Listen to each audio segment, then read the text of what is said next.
எப்படி மன நிம்மதியா கிடைச்சதா?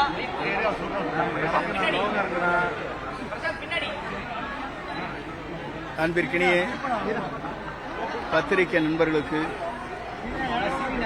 முதல்ல என்னுடைய நன்றியும் முதலில் நான் தெரிவித்துக் கொள்கிறேன். நேற்றைய தினம் நான் பயணம் செய்கிற போது ஹரித்வாரம் செல்கிறேன் என்ற இடத்திலே கூறிவிட்டு சென்றேன். நான் டெல்லி சென்றவுடனேயே எனக்கு உள்துறை அமைச்சரை சந்திக்கின்ற ஒரு அனுமதி கொடுக்கப்பட்டது. அதன் மூலமாக உள்துறை அமைச்சர், நிதியமைச்சர் இருவரையும் சந்திக்கின்ற வாய்ப்பு அங்கே கிடைத்தது. இன்றைய அரசியல் சூழ்நிலை பற்றி கருத்துக்கள் அங்கே பரிமாறப்பட்டன. எல்லோரும் ஒன்றிணை வேண்டும் என்ற நோக்கத்தோடு, இயக்கம் வலிமை பெற வேண்டும் என்ற நோக்கத்தோடு கருத்துக்களை நாங்கள் அவரிடத்திலே எடுத்துச் சொன்னோம்.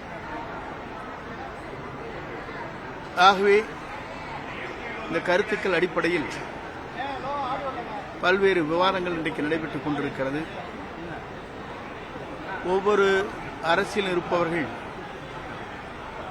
அவர்களுக்கேற்ப தங்களுடைய விருப்பங்களை தெரிவித்து வருகிற இந்த நேரத்தில் ஒவ்வொருவருக்கும் ஜனநாயக உரிமை இருக்கிறது என்ற அடிப்படையில் தங்கள் கருத்துக்களை வெளிப்படுத்துவது, அவருடைய உணர்வுகளை வெளிப்படுத்துவது என்பது உண்மையிலே வரவேற்கத்தக்க ஒன்று. அதேபோல் அங்கே உள்துறை அமைச்சரை சந்திக்கின்ற போது அங்கே ரயில்வே துறை அமைச்சர் அவர்கள் அங்கே வருகின்றார்கள்.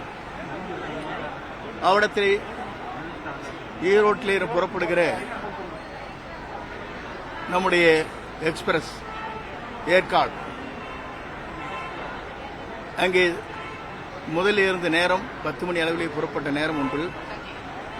ஆனால் அது இப்போது முன்கூட்டியே செல்வதன் காரணமாக அங்கே பொதுமக்கள், வியாபாரிகள், மாணவர்கள் செல்வது கொஞ்சம் கடினமாக இருக்கிறது.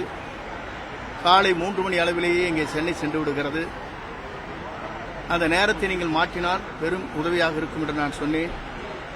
அப்போது அவர் உள்துறை அமைச்சர் அவருடைய லான்ச்சிலே இருக்கின்ற போது, தனியாக இருக்கின்ற போது அதை சொன்னவுடன் அதை குறிப்பிட்டு தாருங்கள் என்று சொன்னார்கள். அதை பரிசீலிப்பதாக சொன்னார்கள்.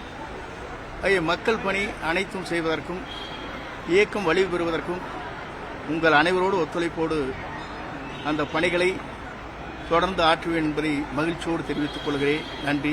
ட்ரெண்ட ஃப்ரெண்ட் ஆக்கிக்கோங்க. தந்தி டிவியின் சப்ஸ்கிரைபர்ஸ் அண்ட் ஃபாலோவர்ஸ் குடும்பத்தில் நீங்களும் இணையுங்க.